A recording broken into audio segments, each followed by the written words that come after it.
Ah, hola amigos, ¿cómo se encuentran? Soy Julio Barco y hoy día vamos a empezar nuestro segundo seminario dedicado pues a la memoria y a estudiar y tratar de comprender la obra del mexicano Octavio Paz. Ustedes saben que venimos trabajando seminarios hace ya más de cuatro meses cuando emprendimos esta cruzada, que es una cruzada que busca de alguna forma motivar encuentros, motivar diálogos, motivar lecturas, que es algo que nos importa como equipo. Ustedes saben que el Lenguaje Perú, la plataforma por la cual transmitimos, es un grupo de amigos interesados en conocer más de la poesía, en descubrir más sobre el arte poético y de alguna forma también en dar reflexiones sobre la literatura, la poesía, ya que no nos basta solamente con leer, no nos basta solamente con la emoción, hace falta un acto crítico, una pasión crítica para poder llegar más lejos con las cuestiones poéticas, ¿no? Algo que de repente no tenemos demasiado estimulado o no tenemos demasiada costumbre. Entonces, sirvan pues todos estos seminarios, ¿qué tal con todos? Buenas noches. Sirvan estos seminarios que transmitimos desde Lima, Perú. Sirvan amigos para seguir fomentando este maravilloso vicio, esta maravillosa actividad que es la actividad de escribir, que es la actividad de la poesía. Y doy este preámbulo simplemente para contarles lo que tenemos para hoy. Hoy día tenemos algo muy especial, ya que hoy día vamos a seguir hablando sobre Octavio Paz. Y quiero empezar leyéndoles algunos fragmentos de un librito que acá estaba leyendo, que es un librito que se llama Voces y Visiones, Poesía y Representación del Mundo Antiguo. Este libro es de Hugo Francisco Bauza, es un autor que me parece muy interesante. Estaba justo leyéndolo antes de empezar el seminario. Y quiero conversarles un poco sobre este autor, sobre todo sus ideas, que me parecen importantes. Y quiero leerles algunos pasajes para entrar ya a fondo en el tema de hoy. Hoy día vamos a tener un tema muy interesante, que es el tema de los hijos del Limo. Ustedes saben que es un ensayo sobre Octavio Paz, escrito por Octavio Paz, donde él va a elaborar una teoría sobre la poesía moderna, ¿no? Que es un tema que nos interesa. Y en esta cuestión de la poesía moderna, me parece muy interesante empezar el tema de hoy leyendo a este autor. Tiene una parte muy trascendental que justo estábamos comentándolo por redes. Para los que recién se conectan, soy Julio Barco, estamos transmitiendo desde el Lenguaje Perú. Hoy día vamos a hablar sobre el libro Los hijos del Limo, que es un libro de ensayos de Octavio Paz, un escritor mexicano. Para Harold Bloom, Octavio Paz es el gran genio de la literatura mexicana, para mí también, a pesar de la genialidad de Juan Rulfo, ¿no? Octavio Paz tiene un carácter mucho más amplio, tiene un carácter mucho más desmesurado para poder abrirnos la idea de la literatura. Y quiero comentarles primero un fragmento que dice, los poetas genuinos no buscan el verso. Este constituye uno de los ritmos de la poesía, pues le brota espontáneamente. Los malos poetas, que se esfuerzan por estudiar métrica y rítmica, fracasan en su intento, pues, para percibir el ritmo de la psiquis y poder expresarlo en poesía, es preciso una sensibilidad particular. Se trata de un problema de naturaleza que, por cierto, no puede ser enseñado ni aprendido. Poeta se nace. Lo que les acabo de leer, amigos, ¿cómo están con todos? Buenas noches. Lo que les acabo de leer es un fragmento donde Hugo Francisco Bauza, que es un crítico, nos habla sobre la idea de la poesía, algo muy interesante, ¿no? Que la poesía no puede ser enseñada, ¿no? Es algo muy importante que debemos entender. Es decir, podemos entender sobre autores, podemos analizarla y tratar de entender las estructuras internas, pero enseñarla a escribirla, enseñar a que una persona tenga esa predisposición mental para escribirla, es un aprendizaje más bien de cada uno, es un aprendizaje más bien singular.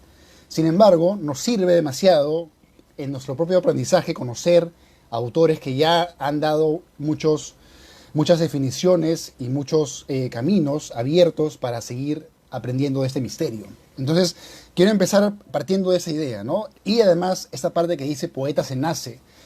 Bueno, personalmente, si lo analizamos de una manera genética, podríamos pensar que sí hay un gen que uno adquiere por herencia, que te predispone, ¿no?, a tener cierto tipo de talento o cierto tipo de predisposición a enfermedades incluso. Entonces, esta idea de poeta se nace, lo voy a dejar ahí abierto para que ustedes lo piensen, para que ustedes también lo mediten y piensen si uno puede realmente hacerse poeta o la poesía es algo que nacemos con esa mirada. Porque finalmente pienso, no sé si ustedes tengan también esta idea, pero para mí la poesía es una actividad que escapa de la métrica, es decir, no necesariamente se encuentra en los versos que tienen métrica, sino es una actividad que es un fenómeno humano que está por encima de la métrica. O sea, es una forma de pensamiento, ¿no? Y ese pensamiento, lograr ese tipo de pensamiento, es decir, concentrarnos en ese tipo de pensamiento que es la poesía, ¿no? O sea, caer en el embrujo poético requiere, pues, un estado mental que a veces no tenemos, porque a veces tenemos otro tipo de preocupaciones, estamos pensando en otras cosas, pero de pronto la poesía nos descubre ese tipo de música que no estaba de pronto siendo observada, pero la tenemos presente. Bueno, el libro que vamos a ver hoy día se llama Los hijos del Limo, y como les digo, es un libro que habla sobre la poesía moderna. El tema de la poesía moderna, como ustedes sabrán, es un tema que empieza ya de por sí con las sociedades que nacen, que florecen, cuando empieza a darse la revolución industrial. Ustedes imagínense el cambio que significó, el cambio impresionante que significó para las personas empezar a vivir de pronto en aldeas reducidas, en aldeas donde todos se conocían, donde el carpintero estaba en una casa, en otra casa estaba el señor que de pronto era el granjero. Ese cambio de una sociedad así, más rural, a una sociedad industrial, ¿no?, donde hay fábricas, donde todo es rápido, donde todo es consumismo y donde todos somos, querámoslo o no, víctimas de ese movimiento, víctimas de todo de ese farragoso movimiento que es la modernidad. En este libro, Los hijos del Limo, Octavio Paz nos va a dar una sesuda argumentación de lo que es para él y para la poesía la modernidad. La modernidad. ¿Cómo podemos entender esa modernidad? Yo me pongo a pensar, para entrar al libro, en la figura de un poeta que de alguna forma, amigos, sintetiza la modernidad. Pensemos en el poeta maldito Charles Baudelaire, ¿no? Cuando pienso en Charles Baudelaire, pienso en su famoso poema El Albatros, ¿no? Si ustedes recordarán, este poema El Albatros es un poema muy interesante que nos sitúa en una bifurcación, en una división en la cual se encuentra el artista, ¿no? El Albatros, para los que no lo han leído, es un poema donde Baudelaire nos habla del poeta en la metáfora del albatros. O sea, para Charles Baudelaire, el poeta es un ave que cuando escribe, cuando transmite sus ideas, cuando puede de alguna forma cantar o escribir su canto, está en un estado diferente al de la cotidianidad, ¿no? La gente en la cotidianidad, en el día a día, estamos pensando en pagar los recibos de luz, de agua, estamos pensando en mantenernos vivos, estamos pensando en la salud tal vez, o en la muerte, ¿no?, que es un tema que todos tenemos ahí en la mente. Pero Baudelaire, ¿qué dice? Que el poeta puede de alguna forma trascender ese cerco cotidiano, ese cerco de ideas en las cuales nos encontramos todo el tiempo pensando, y llevarlo a un plano diferente, a una trascendencia, ¿no? Una trascendencia. No olvidemos que de alguna forma los poetas, ya también de la modernidad, me recuerdo mucho un ensayo que escribe Heidegger. Heidegger es un filósofo alemán, ustedes saben, el autor de Ser y Tiempo. Y lo bonito, lo interesante de este filósofo, Heidegger, y de lo interesante de la filosofía en general, es que para explicar la filosofía apelan a los poetas, ¿no? Ustedes saben, el poeta que acabamos de mencionar, Baudelaire, por ejemplo, él es analizado ¿por quién? Por Sartre, ¿cierto? Sartre escribe un libro sobre Baudelaire, lo analiza esa figura de la modernidad y el artista, como también lo hace Heidegger, ¿no? Heidegger también analiza al poeta Hölderlin, que es un poeta alemán. ¿Y por qué lo menciono ahora? Porque él también va a descubrir ello, ¿no? Va a descubrir ese desencanto de la modernidad, ¿no? O sea, en la modernidad, en la época moderna, cuando empieza la industria fuerte, cuando empezamos a ver que el tiempo es trabajo, que estamos condenados a rutinas y que la vida no está sujeta sino a este ritmo brutal, casi descabellado, que es la vida moderna, donde hay mucha gente que produce demasiado, me refiero a grandes empresarios, a grandes adinerados, pero que no va de la mano con el mundo o con la naturaleza. Entonces, de alguna forma, estos poetas, por ejemplo, Hölderlin, como les digo, van a darse cuenta de que esa maquinaria, de que ese organismo es un organismo enfermo, ¿no? ¿Y quiénes van a ser los que van a primero diseñar esa manera de entender la modernidad? Van a ser los artistas, ¿no? De alguna forma, el que escribe, el que está pensando en filosofía, el que está haciendo su cuadro, el que está haciendo su novela, está en un estado de desencanto con las cosas más cotidianas. Está pensando la cotidianidad, está llevando a una rebelión lo que ya está dado. Ya que ustedes saben que si todo nos parecería bonito y perfecto, no escribiríamos, ¿no? Estaríamos todos contentos con nuestras vidas y estaríamos todos felices con un solo destino. Pero parece que frente a ello hay una rebeldía, hay un desencanto, hay una revancha que hacen los artistas, los poetas, los pintores, y desde esa rebeldía van a buscar atacar la modernidad.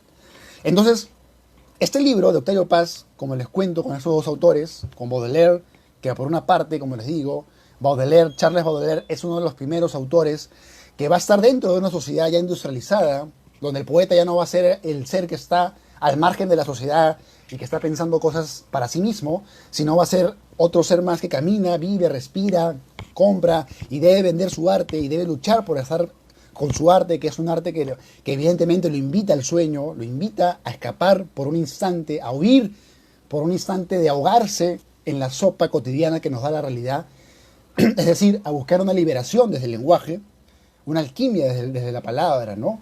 Porque la palabra transforma. La palabra del poeta es una palabra que no es la palabra que usamos para comprar, que no es la palabra que usamos para vender. La palabra poética es una palabra que es revelación, que es transformación, que es apertura de mente, que es una palabra que nos dice a nosotros mismos, nos descubre nuestra propia conciencia y por ende nos transforma de alguna manera. Entonces, este libro, Los hijos del Limo, de Octavio Paz, es una mirada profunda hacia esa modernidad.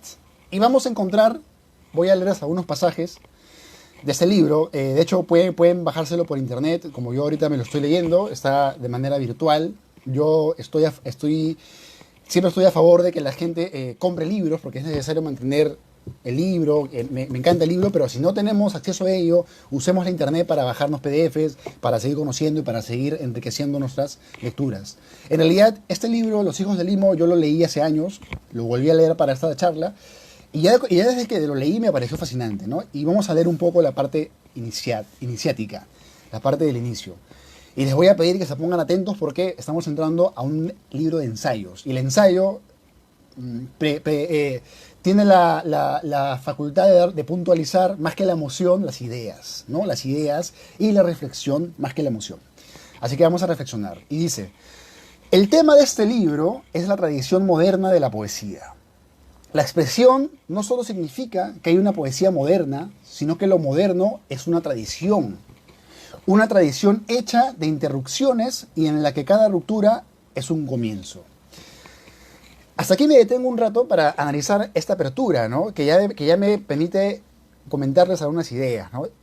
Octavio Paz nos dice que la modernidad es ya de por sí una tradición. La literatura moderna es sobre todo la poesía, que es la que vamos a analizar, tiene una tradición en sí misma, que es la tradición de siempre buscar ser vanguardista o ser moderna dentro de su propia faceta. O sea, la modernidad que Octavio Paz, como otros escritores, la van a situar desde el romanticismo. Los románticos, por ejemplo los alemanes, con Goethe, Schiller y otros muchos poetas y también filósofos, Hegel por ejemplo, ya van a empezar en la tradición, ¿no? De querer siempre estar en contra del pasado. O sea, lo moderno busca siempre ser ellos lo original y lo genuino y negar el pasado. Lo van a hacer los románticos con la literatura clásica, lo van a hacer las vanguardias con los románticos o con los simbolistas, y en adelante se va a generar esa costumbre. O sea que, paradójicamente, lo moderno busque siempre negar el pasado y afirmarse dentro de una novedad, ¿no? Y luego dice, se entiende por tradición la transmisión de una generación a otra de noticias, leyendas, historias, creencias, costumbres, formas literarias y artísticas, ideas, estilos. Por tanto, cualquier interrupción en la transmisión equivale a quebrantar la tradición.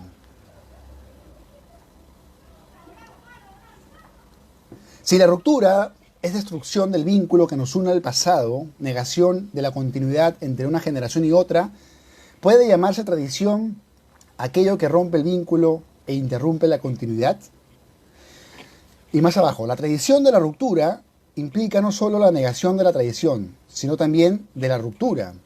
Si ustedes se dan cuenta, en esta parte hay una paradoja, ¿no? Ya que para Octavio Paz, como les digo, la modernidad, ¿qué es? La modernidad es negar el pasado, ¿no? Un poeta como, por ejemplo, Arthur Rimbaud, ¿qué dice? Dice, hay que ser absolutamente modernos. Hay que ser absolutamente modernos. ¿Qué quiere decir eso? Que hay que negar el pasado. Pero ¿qué nos dice Octavio Paz de manera lúcida? Que esa afirmación en la novedad se vuelve para la modernidad una tradición.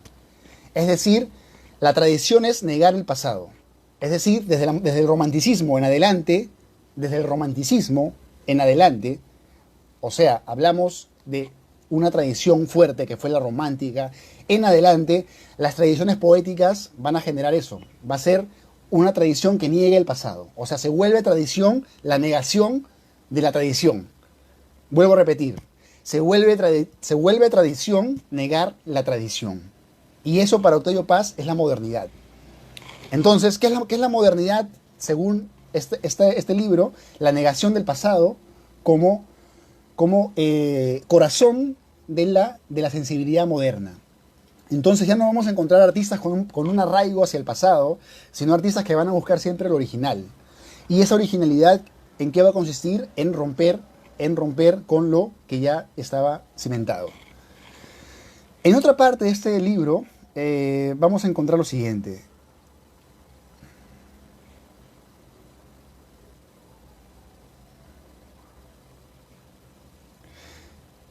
Dice por acá, Octavio Paz dice, la tradición de lo moderno encierra una paradoja mayor que la que deja entrever la contradicción entre lo antiguo y lo nuevo, lo moderno y lo tradicional, la oposición entre el pasado y el presente.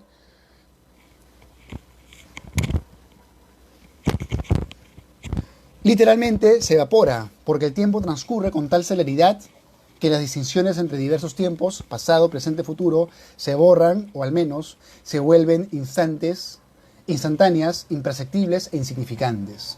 Podemos hablar de tradición moderna sin que nos parezca incurrir en contradicción, porque la era moderna ha limado, hasta desvanecerlo casi del todo, el antagonismo entre lo antiguo y lo actual, lo nuevo y lo tradicional. La aceleración del tiempo no solo vuelve ociosas las distinciones entre lo que ya pasó y lo que está pasando, sino que anula las diferencias entre vejez y juventud. Y acá dice algo importante, ¿no? Dice, no, nuestra época ha exaltado a la juventud y sus valores con tal frenesí que ha hecho de este culto, ya que no una religión, una superstición. Sin embargo, nunca se había envejecido tanto y tan pronto como ahora. Nuestras colecciones de arte, nuestras antologías de poesía y nuestras bibliotecas están llenas de estilos, movimientos, cuadros, esculturas, novelas y poemas prematuramente envejecidos.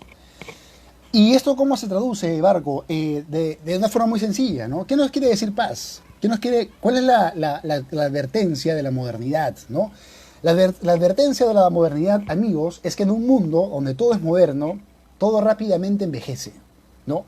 Si analizamos, por ejemplo, esta cuestión de que la modernidad rápidamente pasa de ser moderno porque rápidamente vienen otros a decir que son más modernos. En esa paradoja, analicemos, por ejemplo, lo que constituyó toda la liberación espiritual que tuvo la literatura a través del vanguardismo del siglo pasado, ¿no? Que es muy interesante analizar la vanguardia porque nos permite observar lo rápido, lo raudo, lo veloz que envejece a veces un tipo de vanguardia, ¿no?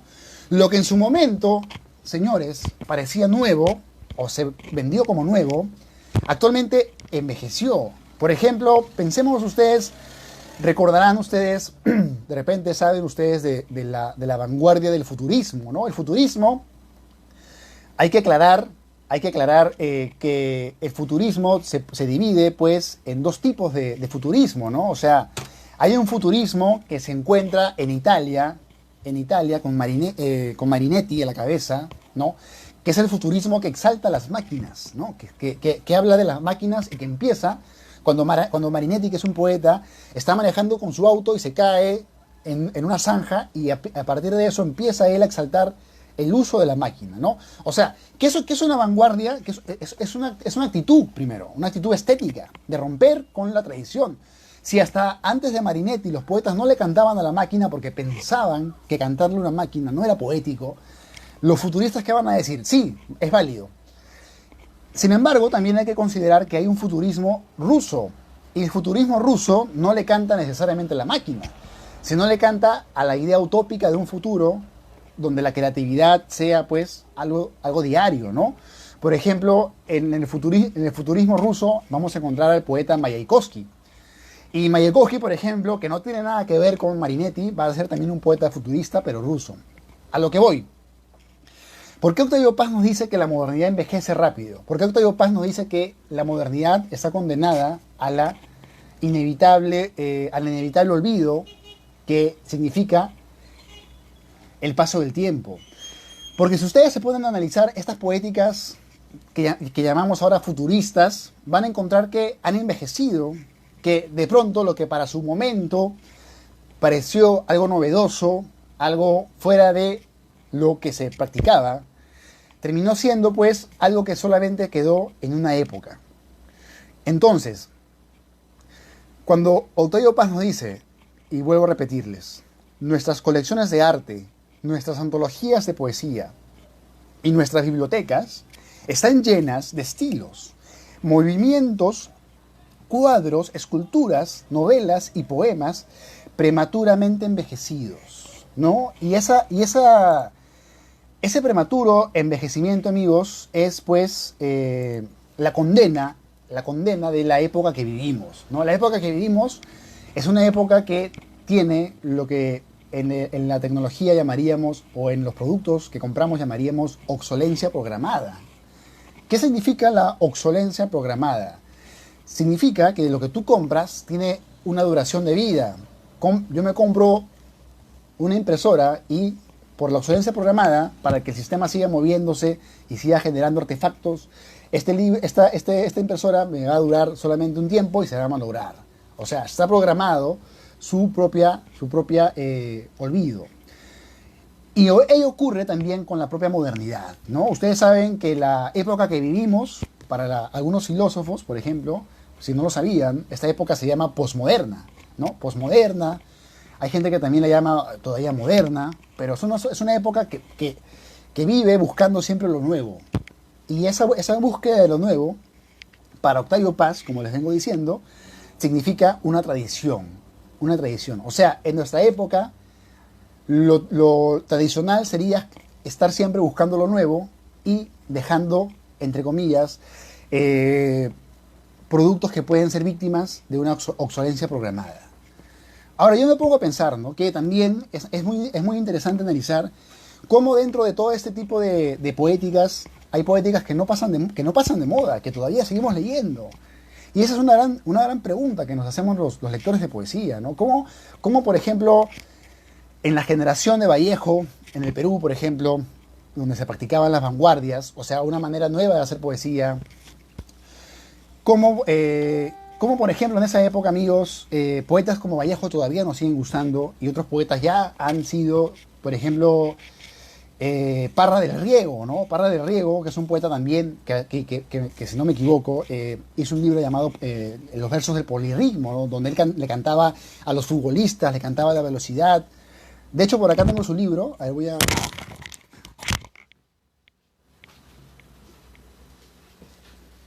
Acá está.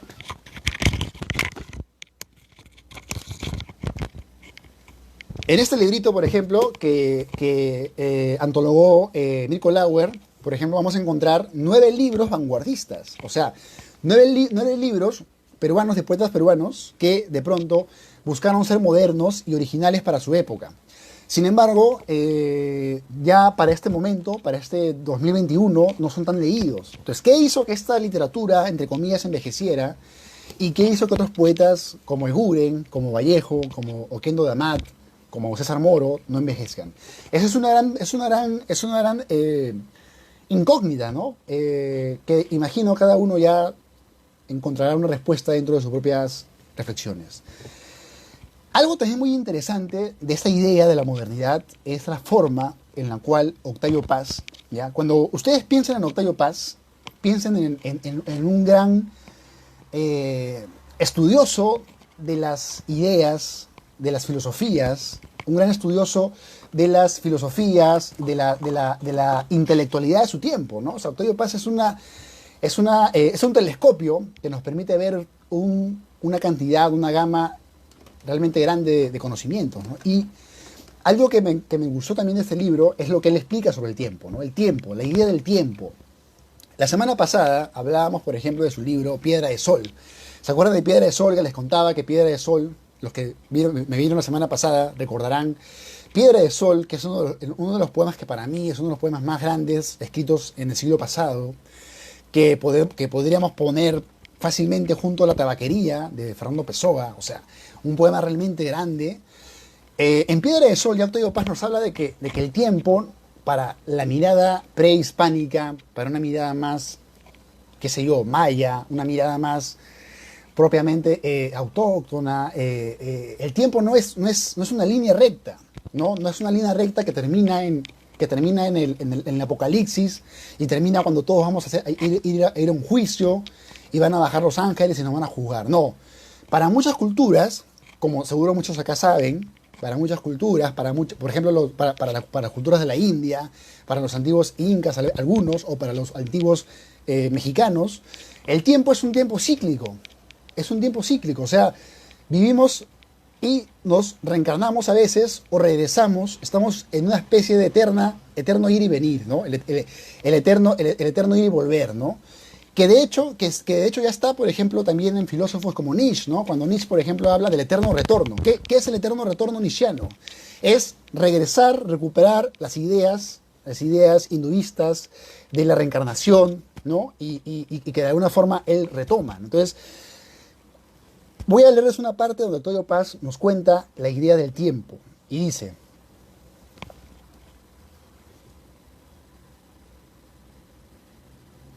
nada más opuesto a nuestra concepción del tiempo que la de los primitivos. Para nosotros, el tiempo es el portador del cambio. Para ellos, es el agente que lo suprime. Más que una categoría temporal, el pasado arquetípico del primitivo es una realidad que está más allá del tiempo. Es el principio original. Todas las sociedades, excepto la nuestra, han imaginado un más allá en el que el tiempo reposa, por decirlo así, reconciliado consigo mismo. Ya no cambia porque, vuelto inmóvil, transparencia, ha cesado de fluir, o porque, aunque fluye sin cesar, es siempre idéntico a sí mismo. Extraño triunfo del principio de identidad. Desaparecen las contradicciones porque el tiempo perfecto es atemporal. Para los primitivos, el modelo atemporal no está después, sino antes. Es en el fin de los tiempos, no en el fin de los tiempos, sino en el comienzo del comienzo. No es aquel estado al que ha de acceder el cristiano, sea para salvarse o para perderse en la consumación del tiempo. Es aquello que debemos imitar desde el principio. La sociedad primitiva ve con horror las inevitables variaciones que implica el paso del tiempo. Lejos de ser considerados benéficos Esos cambios son nefastos. Lo que llamamos historia es para los primitivos falta, caída. Las civilizaciones de Oriente y del Mediterráneo, lo mismo que las de América precolombina, vieron con la misma desconfianza a la historia, pero no la negaron tan radicalmente. Para todas ellas, el pasado de los primitivos, siempre inmóvil y siempre presente, se despliega en círculos y en espirales, las edades del mundo. Sorprendente la transformación del pasado temporal, transcurre, está sujeto al cambio y, en una palabra, se temporaliza. El pasado se anima, es la semilla primordial que germina, crece, se agota y muere para renacer de nuevo. El modelo sigue siendo el pasado anterior a todos los tiempos, la edad feliz del principio regida por la armonía entre el cielo y la tierra. Es un pasado que posee las mismas propiedades de las plantas y los seres vivos. Es una sustancia animada, algo que cambia y, sobre todo, algo que nace y muere. La historia es una degradación del tiempo original, un lento pero inexorable proceso de decadencia que culmina en la muerte. ¿No? Entonces, para muchos, como nos dice muy bien Octavio Paz, la idea del tiempo que tenemos ahora no es de todas las épocas. Ojo con eso, estamos también atrapados dentro de una lógica de pensamiento que no es la única que existe, ¿no?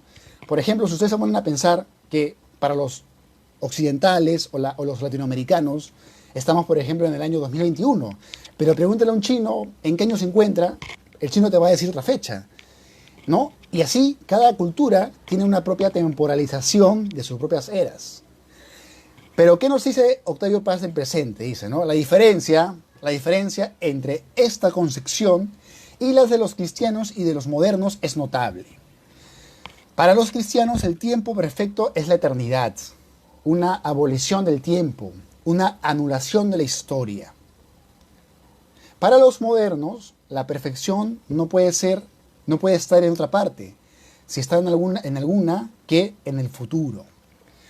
Otra diferencia, nuestro futuro es por definición aquello que no se parece ni al pasado ni al presente. Es la región de lo inesperado. Mientras que el futuro de los antiguos mediterráneos y de los orientales desemboca siempre en el pasado. ¿Qué quiere decir esto? ¿Qué pasa si tú piensas que, como bien dicen acá, que el tiempo es cíclico? Si tú piensas que el tiempo es cíclico, nos hace entender que tanto presente como futuro y pasado, se encuentran siempre en una compleja cadena de intervención. Porque si todo es un círculo, lo que yo ahora estoy viviendo, o lo que está viviendo un hombre que cree en ello, un primitivo, o alguien que está en esa cultura, se va a repetir, va a volver a ocurrir. O sea, estamos viviendo un espacio espiral que nos permite estar en un tiempo diferente. En cambio, si creemos, como los modernos, que hay un futuro, que el futuro se puede construir y que el futuro no es como el presente, ni como el pasado, sino nuevo, que nos genera una idea utópica. Una idea utópica. ¿Por qué creen ustedes que la modernidad trajo consigo la poesía simbolista de Charles Baudelaire, como les contaba al inicio, trajo consigo las grandes industrias, pero también trajo consigo las ideas de la revolución? ¿Las ideas de qué? De la utopía. Antes de la modernidad todavía no existía tanta idea de un cambio a futuro utópico. Es decir, si tú nacías en la época de la Edad Media, toda tu vida ibas a pensar que la única forma y la única vida que existía era esa. No podías pensar que había una revolución en la cual todos íbamos a vivir y ser más felices, no sé, o cualquier tipo de lógica que las utopías plantean. La idea de utopía, como saben ustedes, nace de un autor llamado Moro, ¿no? Y Moro ya planteaba el germen de una idea, de un lugar que es un lugar utópico. El utópico viene de la idea de lo que es beneficioso, que es diferente, que a veces colinda con lo ficticio. Entonces, para el hombre moderno, que va a encontrarse como un aparato de la máquina industrial, que va a encontrarse como un ser que no tiene un tiempo cíclico, se va a ver como un ser que transforma ese futuro. Y por ende también la modernidad va a traer consigo ¿qué cosa? Las revoluciones, ¿no? Como ustedes saben, en el siglo pasado hubo todo tipo de revoluciones. Todas proponían un paraíso, ¿cierto? Pero no un paraíso en el cielo. ¿De qué te hablaban los cristianos? De que tienes que portarte bien, tienes que seguir el dogma cristiano porque cuando te mueras vas a ir al cielo y vas a ser un ángel. ¿Pero qué te proponían los revolucionarios? Te proponían que si luchamos por una revolución vamos a vivir en un mundo utópico. Entonces, esa idea de poder vivir en un mundo utópico quiere decir que tenemos otra concepción del tiempo, porque si no tenemos esa concepción del tiempo, se nos va a hacer muy difícil salirnos de ella para poder replantearnos otras posibilidades. Por ende, Octavio Paz nos dice, ¿no? El tiempo cíclico transcurre, es historia. Igualmente es una reiteración que cada vez que se repite niega el transcurrir y la historia. Es muy interesante, por ejemplo, ahora que me pongo a pensar en el tiempo, si ustedes, por ejemplo, se ponen a analizar esta cuestión que es la meditación, ¿no? Cuando uno medita, cierra los ojos, respira, entras en tu mente, tratas de borrar tus ideas, entras en un estado que podría ser un estado que te saca del presente y te mete a un tiempo originario, ¿no? Y que de alguna forma también podría estar muy de la mano con toda esa búsqueda también de esas culturas por querer liberarse de las ataduras o de las miradas de su época. Luego más abajo vamos a encontrar lo siguiente, ¿no? Dice, ¿no hay manera de salir del círculo del tiempo? Pregunta Octavio Paz. Desde los albores de su civilización, los indios imaginaron un más allá que no es propiamente tiempo, sino su negación, el ser inmóvil igual a sí mismo siempre. Justo lo que les contaba, ¿no? Ese ser inmóvil igual a sí mismo es también el ser que está meditando, ¿no? Cuando uno medita, quiere alcanzar una trascendencia que termina sujeta siempre a uno mismo, pero también a la búsqueda de la vacuidad. Y dice, o la vacuidad igualmente inmóvil, ¿no? ¿Qué podemos entender como la vacuidad igualmente inmóvil? ¿Qué vendría a ser la vacuidad inmóvil, amigos? Es quizá esa búsqueda de la meditación, ¿no? Cuando uno medita, saca de su mente las imágenes, saca de su mente las palabras, saca de su mente los pensamientos y busca el vacío. Esa búsqueda es justamente esto que dice Octavio Paz, ¿no? O la vacuidad igualmente inmóvil, nirvana, ¿no? El famoso nirvana, que vendría a ser un estado de gracia que, según esas culturas, algunos alcanzan, ¿no? Entonces, dice, Brahman nunca cambia y sobre él nada se puede decir, excepto que es. Sobre Nirvana tampoco nada se puede decir, sino que no es. Uno y otro caso, realidad más allá del tiempo y del lenguaje. Realidad que no admite más nombres que los de la negación universal. No es esto ni aquello, ni lo de más allá. No es esto ni aquello, y no obstante es. La civilización india no rompe el tiempo cíclico. Sin negar su realidad empírica, lo disuelve y lo convierte en una fantasmagoría insustancial. La crítica del tiempo reduce el cambio de una ilusión y así no es sino otra manera, quizá la más radical, de oponerse a la historia. Y más abajo Octavio Paz reflexiona y dice, ¿no? El peligro de este radicalismo metafísico es que tampoco el hombre escapa de su negación. Entre la historia, con sus ciclos irreales y una realidad sin color, sabor ni atributos, ¿qué le queda al hombre? Una y otra son inhabitables. El indio disipó los ciclos, el cristiano los rompió. Todo sucede solo una vez. Muy interesante esa idea, ¿no? El indio disipó los ciclos, el cristiano los rompió, todo sucede una vez. ¿De qué manera, me pongo a pensar, los cristianos rompen el tiempo, ¿no? ¿A nivel de qué? A nivel de la muerte de Jesucristo, ¿no?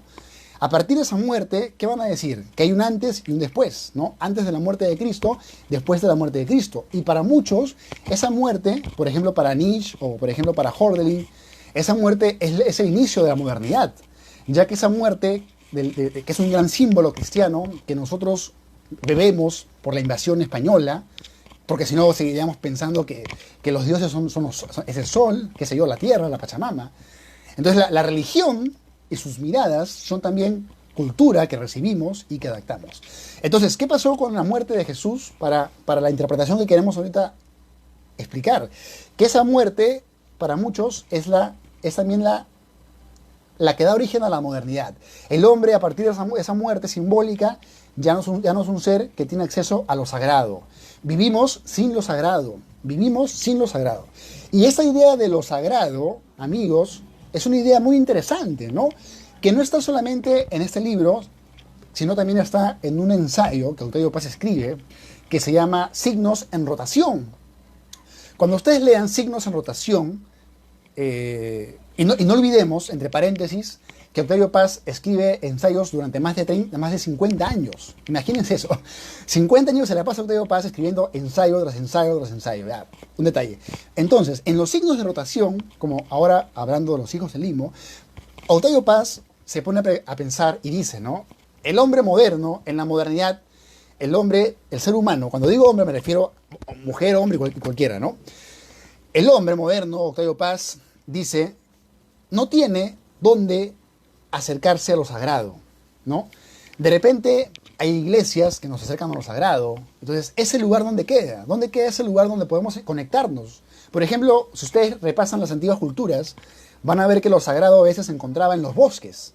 En la antigüedad, en muchas culturas antiguas, cuando querían celebrar algunos ritos, ¿qué pasaba? Se iban todos al bosque y le cantaban pues a un árbol, ¿no? Un árbol representaba, en algunas culturas, representaba esa conexión de la naturaleza con el ser humano. Pero esa conexión de la naturaleza con el ser humano no es artificial, sino que precisamente el ser humano somos naturaleza. Si te pones a pensar de qué está compuesto tu cuerpo, te vas a dar cuenta de que todo nuestro cuerpo está compuesto de átomos que son naturaleza. Entonces, cuando el ser humano pierde su conexión a lo sagrado, ¿qué pierde? Se priva de una trascendencia. Es decir, el ser humano vive solamente encerrado en cuatro paredes, atrapado por máquinas, y lo sagrado se dosifica, lo sagrado se hace artificial.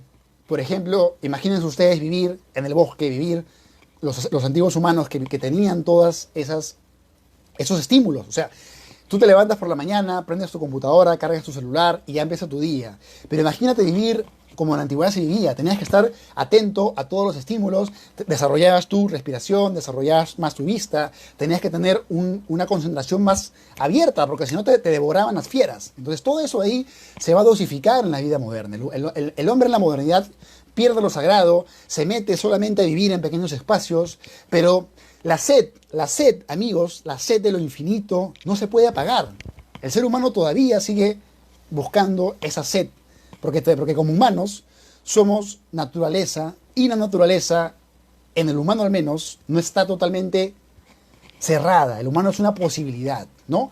La hormiga nace hormiga y se pone a trabajar, y de repente en su mente la hormiga se pone a filosofar, se pone a pensar, se pone a hacer poesía. No lo sabemos, pero sí sabemos que nosotros como humanos nacemos y no estamos totalmente, no somos máquinas, nacemos y uno de ustedes puede ser Shakespeare, otro de ustedes puede ser Einstein, otro de ustedes puede ser Pinker, otro de ustedes puede ser Blanca Varela, otro de ustedes puede ser Hitler, qué sé yo. O sea, el ser humano es una posibilidad. O sea, el ser humano como tal no es una definición, es un ser que es posible. Y en cada época esa posibilidad se va a ir definiendo y llegando a la trascendencia que Octavio Paz reniega, porque Octavio Paz es un poeta que está constantemente renegando de esa modernidad donde perdemos lo sagrado, que es tan importante, ¿no? Porque lo sagrado nos recupera a la naturaleza. Y perder la naturaleza, de alguna forma, nos hace más máquinas. No somos robots. Si nos ponemos a pensar, somos agua, somos átomos, somos proteínas, somos lípidos, somos neuronas, y somos seres vivos que tenemos vida dentro de nuestro propio ecosistema. Somos pequeños universos dentro de un universo complejo que se mueve por una lógica que no podemos entender todavía, ¿no? Cuando todos nos ponemos a analizar la mecánica cuántica, somos como monos queriendo entender el infinito con una lupa.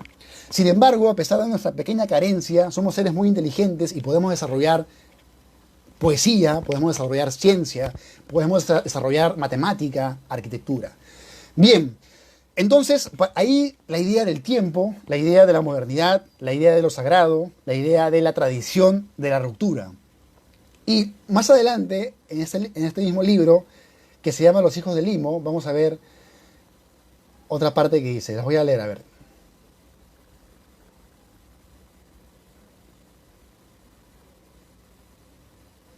Voy a tomar un poco de café, amigos. Y dice, En todas las sociedades, las generaciones tejen una tela hecha no solo de repeticiones, sino de variaciones. Y en todas se produce, de una manera u otra, abierta o velada, la querella de los antiguos y los modernos. ¿Qué quiere decir esto? ¿Qué quiere decir la querella entre los antiguos y los modernos? Toda poética, toda literatura nace por negación de la anterior.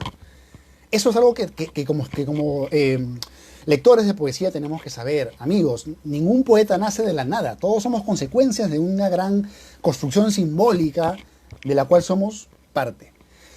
No obstante, ninguna sociedad, ni época alguna, se ha llamado a sí misma moderna, salvo la nuestra. Si la modernidad es una simple consecuencia del paso del tiempo, escoger como nombre la palabra moderno es resignarse de antemano a perder pronto su nombre. ¿Cómo se llamará en el futuro la época moderna?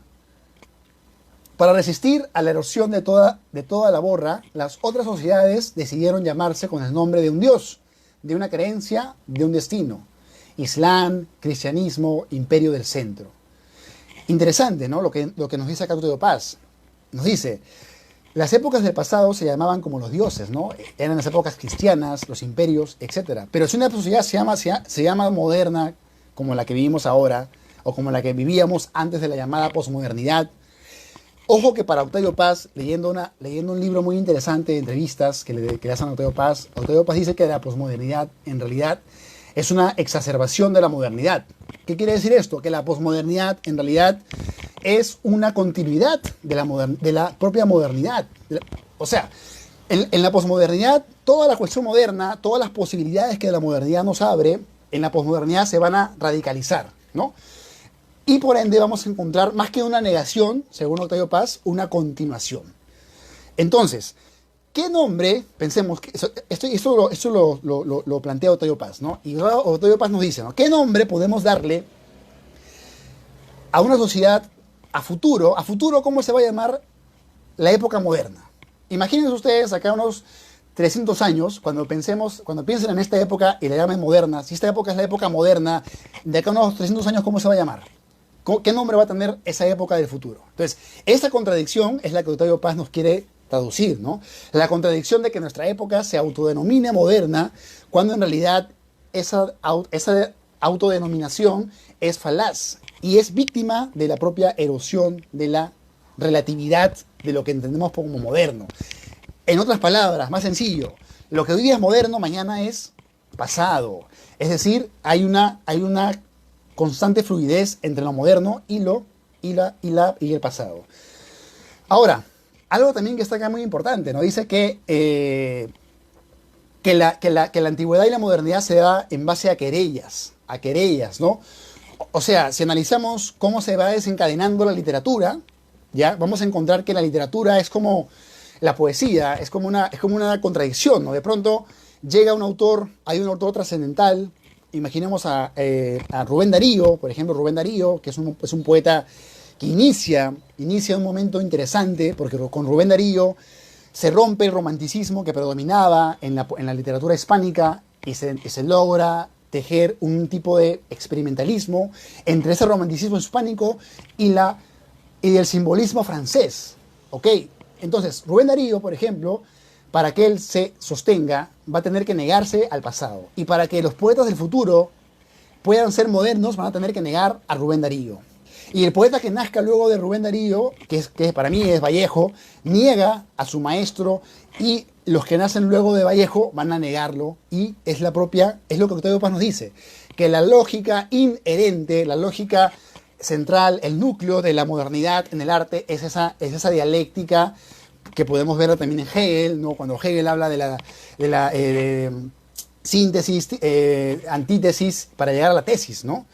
Entonces hay una negación, hay una afirmación, un poeta afirma, otro poeta niega, y un tercer poeta, ¿no? De alguna manera irrumpe y rompe, ¿no? Entonces vamos a encontrar esa negación y esa continuidad. Entonces, pero para que exista un anterior, un posterior, todos comparten ¿qué cosas? Todos comparten una tradición, una continuidad. Y de ahí lo importante, amigos, si a ustedes les gusta la poesía, yo sé que a ustedes les encanta la poesía, están ahí, constantemente están leyendo, como yo, por ejemplo, que están todo el tiempo obstinadamente buscando más poetas y buscando más formas de hacer poesía, tienen que dedicarse, pienso, a estudiar y entender ese mecanismo que es la tradición, ¿no? Pensemos que los poetas no nacen por generación espontánea, sino por una continuación, que en el caso de Octavio Paz se llama tradición de la ruptura, que es la tradición de la propia modernidad. Entonces, dice acá, más abajo,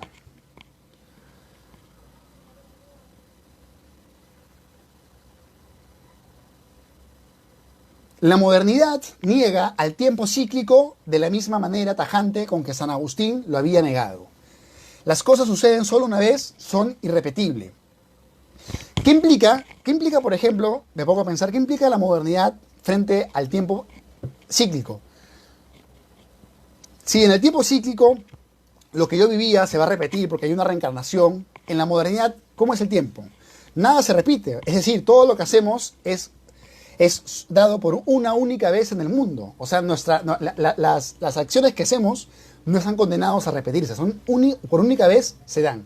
Por ende, por lo que toca al personaje del drama temporal, ya no es el alma individual, sino la colectividad entera, la especie humana. El segundo elemento, la perfección consustancial a la eternidad, se convirtió en un atributo de la historia. Así se valoró por primera vez al cambio. Los seres y las cosas no alcanzan su perfección, su plena realidad en el otro tiempo del otro mundo, sino en el tiempo de aquí. Un tiempo que no es un presente eterno, sino fugaz.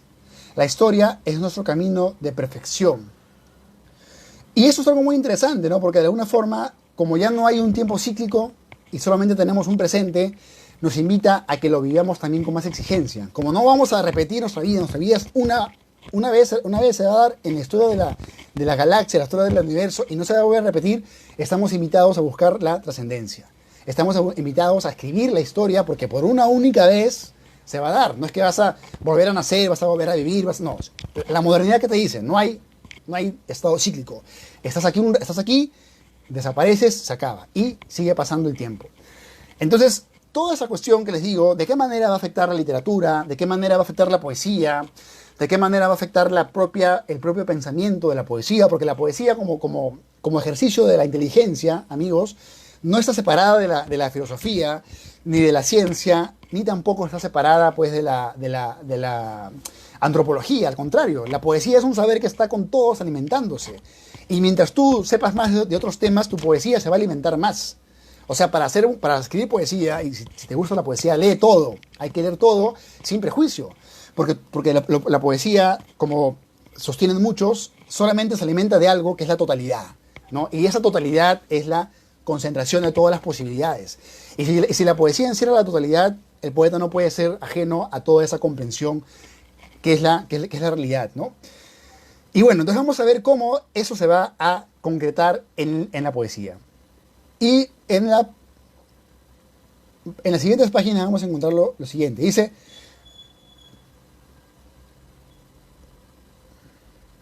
poesía e historia, lenguaje y sociedad. La poesía como punto de intersección entre poder divino y la libertad humana. El poeta como guardián de la palabra que nos preserva del caos original. Todas esas opciones anticipan los temas centrales de la poesía moderna. El sueño de una comunidad igualitaria y libre, herencia común de Rousseau. ¿Quién es Rousseau? Es Juan Jacobo Rousseau. Es un pensador, ¿no? Que tuvo esa famosa frase que dice que uno nace bueno, ¿se acuerdan? Pero la sociedad te hace malo, ¿no? Esa frase él la escribe porque él es un crítico, ¿no? de cómo la sociedad en una época nos va a meter a su lógica. Ojo que quiero que les quede claro que estamos hablando de la modernidad, y la modernidad empieza con la revolución industrial, ¿no? Antes no había esa modernidad. Con la revolución industrial empezamos esta idea que hasta ahora vivimos y de la cual somos consecuencia. Y dice: reaparece entre los románticos alemanes, aliado como en Hölderlin al amor, solo que ahora de una manera más violenta y acusada. Todos estos poetas ven el amor como transgresión social y exaltan a la mujer no solo como objeto, sino como sujeto erótico. Novalis habla de un comunismo poético, una sociedad en la que la producción y no solo la consumación de poesía será colectiva. Friedrich von Schlegel habla de la apología del amor libre en su novela Lucinda, 1799, un libro que hoy puede parecernos ingenuo, pero que Novalis quería que llevase como subtítulo Fantasías cínicas o diabólicas. Esta frase anticipa una de las corrientes más poderosas y persistentes de la literatura moderna: el gusto por el por el sacrilegio y la blasfemia, el amor por lo extraño y lo grotesco, la alianza entre lo cotidiano y lo sobrenatural. En una palabra, la ironía, la gran invención romántica. Precisamente la ironía, en el sentido de Schlegel, amor por la contradicción que es cada uno de nosotros y conciencia de esa contradicción, define admirablemente la paradoja del romanticismo alemán. A ver, aquí me detengo. Los que acabo de mencionarles en este pasaje que nos escribe Octavio Paz para explicarnos qué es la modernidad, ¿no? Porque la modernidad tampoco podemos definirla como un concepto y ya, es una serie de entendimientos que muchos autores van a tratar de decir, ¿no? Para Hölderlin, para Rousseau, para Schlegel, para Goethe, para Baudelaire, ¿no? En fin, para toda una constelación de autores, cada uno va a dar su interpretación. Lo que hace Octavio Paz, y es muy lúcido, es hacer una especie de interpretación de todo este mar. Y lo que nos dice es que en la modernidad, además de todo lo que les cuento, van a hacer algo que se llama la ironía. La ironía. ¿Y qué es la ironía? ¿No? La ironía que debe ser, pues, un pensamiento que nace de la lucidez, ¿no? El hombre moderno, el hombre de esa época y de nuestra época, es un hombre que es consciente de su propia humanidad, ¿no? Es un hombre que ya no está pensando, pues, que tiene una trascendencia, tal vez.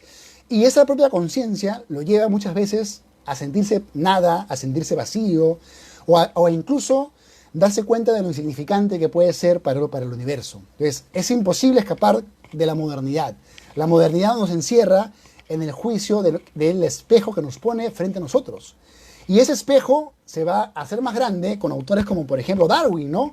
¿Qué te dice Darwin? ¿Qué le dice a Darwin? ¿Qué contribuye Darwin también para la idea de la modernidad? Nos hace ver que los humanos somos animales evolucionados. Entonces, autores como Darwin y otros más van a darnos una idea diferente de lo que es ser humano. Y póngase a pensar entonces que eso va a generar también una fisura en lo que puede ser la ingenuidad, ¿no? La inocencia.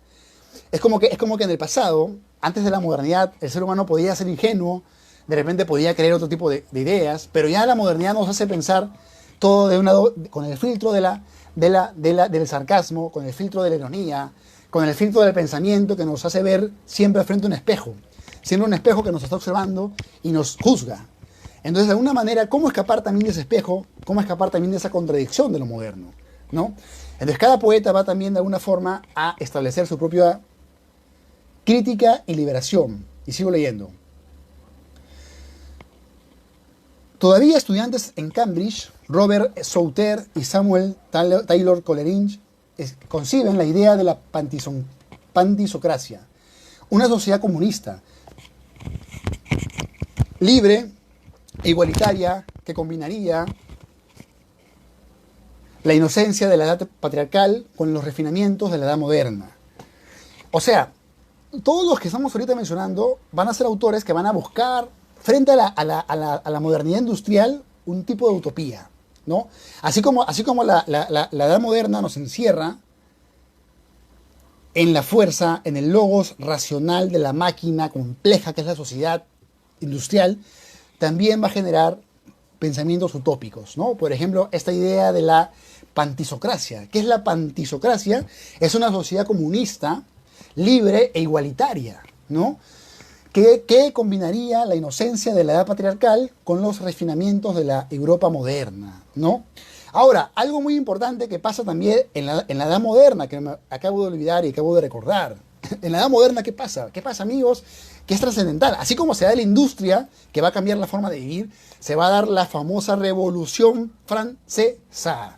La Revolución Francesa quizá es uno de los actos más increíbles de la modernidad, porque es la primera vez en la historia del mundo donde un rey va a ser asesinado por un pueblo y van a cambiar la lógica de pensamiento. Imaginen ustedes que hubiéramos nacido en esa época. Si hubiéramos nacido en la época de las monarquías, que obviamente aún perduran, pero no son tampoco tan hegemónicas como lo era en una época, hubiéramos vivido con otro tipo de logos, otro tipo de pensamiento, otro tipo de manera de ser, de actuar, de funcionar socialmente. Entonces, ¿qué pasa con la Revolución Francesa? Se cambia esa lógica y se genera otro tipo de descubrimiento. Pero algo a tener en cuenta, para no olvidar este detalle, ¿no? Que ustedes saben también, que la Revolución Francesa no puede darse ni entenderse sin un periodo anterior, que se llama la Ilustración, ¿no? ¿Y qué es la Ilustración? Es la época de la exacerbación intelectual de muchos pensadores. Por ejemplo, en la época de la Ilustración se va a dar con Diderot, que es un pensador que piensa estética. Diderot tiene libros sobre estética, sobre pintura, sobre todo tipo de temas, pero también hace la enciclopedia, ¿no? Con D'Alembert. Y también, por ejemplo, está ahí muchos pensadores, como el que ya mencioné, Rousseau, que es también un poco contemporáneo, o por ejemplo Montesquieu, etcétera. Entonces, todos estos pensadores, o por ejemplo Voltaire, ¿no? Voltaire, como se escribe, ¿no? Este pensador también va a anticipar la Revolución Francesa, porque ninguna revolución, amigos, se va a generar de la noche a la mañana. Se genera también porque las ideas funcionan también como combustible. ¿Para qué? Para que pensemos nuestra realidad, para que pensemos críticas hacia la propia realidad que vivimos, ¿no? Entonces, ahí va a generar un caldo de cultivo. Entonces, tenemos por un lado que la modernidad es la propia industrialización del mundo, como también la revolución de Francia, como también empieza también, por ejemplo, lo que es Estados Unidos, las colonias allá también se independizan, y también en Latinoamérica van a empezar también las independencias. O sea, todo eso va a generar la modernidad y luego ya sus diferentes discursos, ¿no? Entonces, en todo ese marco que les planteo, vamos a leer lo siguiente, ¿no? Octavio Paz dice, bueno, aquí habla de un poeta que es Wordsworth, y dice, ¿no? La ambigüedad de la poesía frente a la razón crítica y sus encarnaciones históricas, los movimientos revolucionarios, es una cara de la medalla. La otra es la de su ambigüedad. Otra vez, afinidad y ruptura ante la religión de Occidente, el cristianismo. Casi todos los grandes románticos, herederos de Rousseau y del deísmo del siglo XVIII, fueron espíritus religiosos. Pero ¿cuál fue realmente la religión de Hölderlin, de Blake, Coleridge, Hugo, Nerval? La misma pregunta podría hacerse a la de los que se declararon francamente religiosos. El ateísmo de Shelley es una pasión religiosa. En 1810, en otra carta sí, a su íntimo Thomas Hobbes dice: «Oh, ardo en impaciencia esperando la disolución del cristianismo. Creo que es un deber de humanidad acabar con esa creencia. Si yo fuese el anticristo y tuviese el poder de aniquilar a ese demonio para precipitarlo en su infierno nativo». Eso dice el poeta Shelley, ¿no? Y luego Octavio Paz dice: «Lenguaje más bien curioso para un ateo y que prefigura al del Nietzsche de los últimos años». ¿Qué pasa con la negación de la religión, amigos? ¿Qué pasa? Que el humano no puede vivir en el absurdo. El humano necesita creer, ¿no? Si regresamos a un pensador propiamente peruano, como por ejemplo fue José Carlos Mariátegui, él en sus 7 ensayos dice, ¿no?, que el ser humano necesita la ilusión, necesita lo utópico, que nuestro pensamiento necesita entrar a la cuestión del mito, a las cuestiones mitológicas. O sea, el ser humano cuando se pone a complejizar en su propia profundidad, no se queda con lo concreto, necesita más explicación, necesitamos respuestas, necesitamos el infinito del arte. O sea, no es que el arte sea un lujo, no es que la poesía sea un lujo que solamente tenemos que ponerlo como algo que tenemos que hacer a veces. No, nuestra propia naturaleza humana necesita de eso. ¿Por qué? Porque el humano, así como se alimenta de comida, así como se alimenta de pan, de amor, debe también alimentarse de esas ilusiones, ¿no? Porque, como ustedes saben, somos una posibilidad. Entonces, hay gente que tiene más sensibilidad y que precisamente va a ser la que nos va a hacer recordar ello, ¿no? Los poetas son unos grandes asusadores de las ideas, porque nos recuerdan esa complejidad que todos tenemos. Ojo con eso, ojo que la poesía, el arte, lo que ahorita hablo, no es propiedad de unos, es propiedad de un todos, que es el todo de la humanidad. Entonces, es muy interesante todas las cuestiones que plantea Octavio Paz en la modernidad. Por una parte, nos habla de lo complejo que es para muchos poetas habitar ese espacio crítico, ese espacio de lucha. Por una parte nos habla del tiempo, que ya no va a ser un tiempo cíclico, sino un tiempo lineal. Por otra parte nos habla de la ironía que viene a ser, que es la negación de la razón. La propia razón, cuando se pone a pensarse a sí misma, llega una parte en la cual se ríe de sí misma, es decir, se toma con ironía. Esa cuestión no podía entrar dentro de un pensamiento más cerrado, un pensamiento más dogmático o más religioso, ¿no? Tú no podías reírte dentro de... porque ellos están en otra lógica mental. Entonces la modernidad nos abre esas llaves. Nos abre esas llaves y nos revela otro tipo de discurso del mundo. Por ejemplo, la modernidad en los poetas va a llevar a que los poetas también comprendan, como Octavio Paz lo dice acá, que el mundo es también un lugar de las correlaciones, es también un lugar de las igualdades, por ejemplo, ustedes van a leer el famoso poema de Baudelaire, Correspondencias. En el poema Correspondencias de Baudelaire, él establece correspondencias a nivel de la naturaleza con el humano. Lo que ocurre en el humano ocurre en el universo. El pensamiento del humano sigue el pensamiento, sigue la lógica del universo. Y eso nos va a llevar, si lo seguimos profundizando, a entender otro tipo de lógicas, porque de fondo los poetas están guardando saberes que son algo desconocidos para el común denominador y que no vamos a ver en la televisión de repente en señal pública, sino tenemos que descifrar, ¿no? Descifrar. En muchos poetas que acabo de mencionar, por ejemplo, se va a observar algo del pensamiento neoplatónico o neoplotiniano, que nos habla de un mundo de las ideas, ¿no? Y que ese pensamiento neoplatónico o de Plotino, que es un pensador que sigue a Platón, cuando Platón muere, esas ideas van a ser arraigo en todo el pensamiento cristiano de la primera fase, ¿no? En Agustín, por ejemplo, o en Aquino. Entonces, esas ideas a veces para la religión cristiana van a ser tomadas de una manera, pero si las analizamos fuera de ese tamiz, vamos a encontrar otro tipo de relación, ¿no? Otro tipo de códigos, otro tipo de llaves. Por ejemplo, leamos esta parte y ya vamos terminando. No sé, creo que me pasé, son 8:36. Como ustedes pueden ver, observar, amigos, en realidad esos temas que hablamos son temas que podemos tomarnos todo el día hablando de esos temas, ya que nos agotan solamente en un seminario de 40 minutos. Sin embargo, tratamos de darlo de manera dosificada para que también ustedes puedan, pues, pensarlo, reflexionarlo, etc., ¿no? Y vamos a terminar entonces esta parte de lo que es Hijos del Limbo, ¿no? Que en realidad invito a que ustedes también lean. Es un libro que se lo pueden leer en una semana, no tiene tantas páginas, así que aprovechen, está ahí liberado, tiene 121 páginas.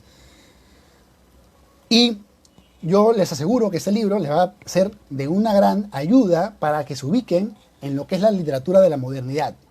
Si ustedes quieren saber en qué lugar se encuentran de alguna forma, este libro los va a llevar a ese descubrimiento desde el romanticismo, que es el inicio de la modernidad, hasta la propia modernidad, que es lo que estamos ahorita, entre comillas, viviendo, ¿no? Y cierro con este párrafo. Dice, en los primeros años de la Revolución Francesa, Blake... ¿Quién es Blake? Blake es un poeta que también es un poeta de simbolista, pero también es un poeta también de esta época, ¿no? En los primeros años de la Revolución Francesa, Blake se paseaba por las calles de Londres, tocado por el gorro frigio color sangre. Más tarde se enfrió en su entusiasmo político, no en el ardor de su imaginación libre, libertaria y libertadora.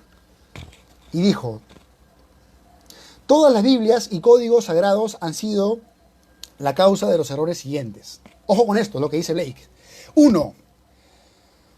Que en el hombre coexisten dos principios distintos, el cuerpo y el alma. 2. Que la energía, llamada mal, viene únicamente del cuerpo y que la razón, llamada bien, viene únicamente del alma. 3. Que Dios atormentará eternamente al hombre por seguir sus energías. Pero las siguientes proposiciones contrarias son verdaderas. 1. El cuerpo no es distinto que el alma. 2. La energía es vida y procede del cuerpo. Y 3. Energía es delicia eterna. Y esas ideas que Blake descifra son muy interesantes para entender la paradoja de la desacralización de la modernidad. Como les digo, la modernidad podríamos entenderla como el nacimiento de la época donde perdemos lo sagrado. Jesús, que es el Hijo de Dios, es sacrificado, Dios muere y por ende no tenemos derecho a lo sagrado. Pero ¿qué nos dicen los poetas? ¿Qué nos dicen los novelistas? ¿Qué nos dicen los filósofos? Que sí tenemos derecho a lo sagrado, porque lo sagrado todavía se puede encontrar en el cuerpo y la religiosidad ya no es una religiosidad que está en otro mundo. O sea, Dios no está arriba esperándonos, de pronto esperándonos para que lleguemos y si nos hemos portado bien o mal, nos abra el cielo o nos manda al infierno. No, sino que lo sagrado, es decir, el Dios habita en cada uno de nosotros. Es decir, que la naturaleza que perdemos por la modernidad es la que tenemos que recuperar. Es decir, Octavio Paz nos está invitando de alguna forma a que despertemos a la naturaleza que está encerrada en nosotros mismos. Por ende, el nacimiento de la modernidad es también el nacimiento de las nuevas poéticas que van a descubrir nuevas formas de erotizar la modernidad, de hacer profunda la modernidad, de hacer diferente la modernidad y de darle una metafísica y de embalsamarla de una grandilocuencia metafísica a la modernidad. Porque como les digo, el ser humano necesita otro tipo de alimento. No solamente de pan vivimos, no solamente de ropa de marca vivimos, no solamente de autos vivimos, necesitamos sueños, necesitamos utopías, necesitamos libertad mental, necesitamos libertad de pensamiento y por ende la poesía en la modernidad va a ser uno de los agentes más liberadores de todo ese mundo utópico que precisamente la modernidad destruye. ¿Por qué? Porque la modernidad, ¿qué nos hace? Que seamos máquinas atrapadas en el flujo del comprar y vender. El hombre pierde su lado sagrado, perdemos lo sagrado y el cuerpo humano, que es lo más sagrado que tenemos, ¿ok? Mi computadora mañana se rompe, mi ropa mañana se pierde, pero mi cuerpo, si yo lo destruyo, desaparezco, yo desaparezco. Entonces, lo más sagrado que tenemos es nuestro cuerpo, porque no tenemos un cuerpo, sino somos un cuerpo. Y ese descubrimiento del cuerpo, ese descubrimiento de lo sagrado en nosotros mismos, es, en muchos de esos poetas, la gran aventura del pensamiento poético.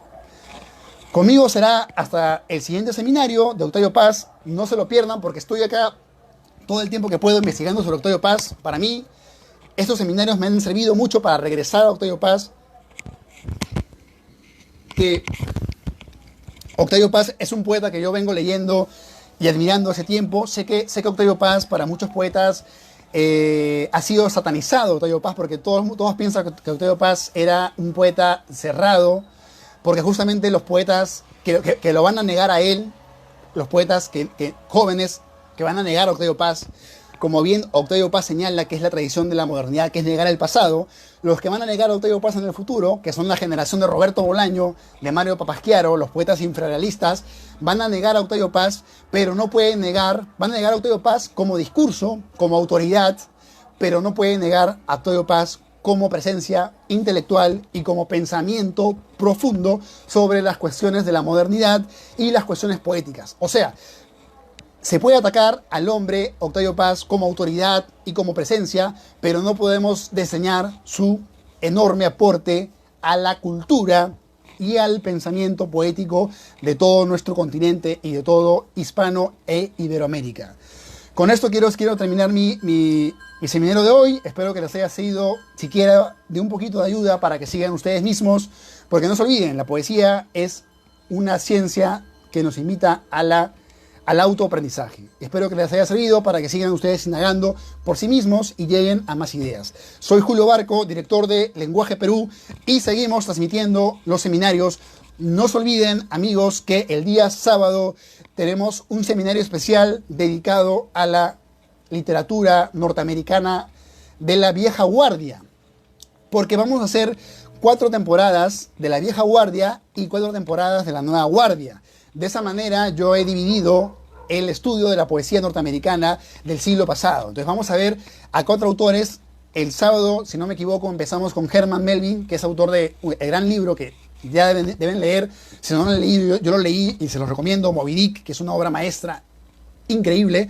Y vamos a analizar el sábado a Herman Melville y luego vamos a analizar a otros autores y vamos también a analizar autores más modernos. Si les gustó lo de Octavio Paz, no se pierdan, porque Octavio Paz son 4 temporadas. La semana pasada analizamos su poesía, Piedra de Sol. Hoy día analizamos Los Hijos del Limo. si no me equivoco, la siguiente semana vamos a analizar el ensayo que se llama El laberinto de la soledad, ajá, que también, si pueden, vayan leyéndolo, porque estoy leyéndolo de nuevo y me parece increíble. Y cerramos lo de Octavio Paz con el libro llamado La llama doble. La llama doble, si pueden también léanlo, porque La llama doble es el ensayo de Octavio Paz donde él habla del erotismo. El erotismo, o sea, la sexualidad, el amor, el deseo, pero desde una mirada poética, desde una mirada más filosóficamente poética. Entonces, tenemos seminarios para rato, conmigo será en una siguiente oportunidad. Espero que la pasen bien y sigan estudiando, sigan leyendo y sigan concentrándose en adquirir más cultura. Conmigo será hasta una próxima oportunidad. Gracias.